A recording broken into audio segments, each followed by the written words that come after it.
মাটির মধ্যে তুমি আমি একা, অন্ধকারের ঘর।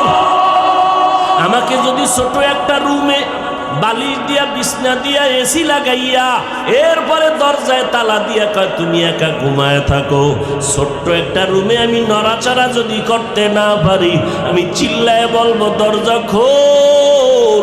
আমি এত ছোট রুমে অন্ধকারে একা একা ঘুমাইতে পারি না। ও বান্দা, চোখ দুইটা বন্ধ করে চিন্তা করো, ওই কবর মাটির ঘর। তোমার ডানে মাটি, বামে মাটি, সামনে পিছনে, উপরে নিচে মাটি আর অন্ধকার। মশায় কামড়ায় মশারি টানাইয়া ঘুমাও, আর গুনাহ দিয়া যদি কবরে যাও, ওই কবরে পোকামাকড়ের ঘর, সাপ বিচ্ছুর ঘর। বলো বাবা, ওই কবরের মধ্যে তুমি মশারি কই পাইবা?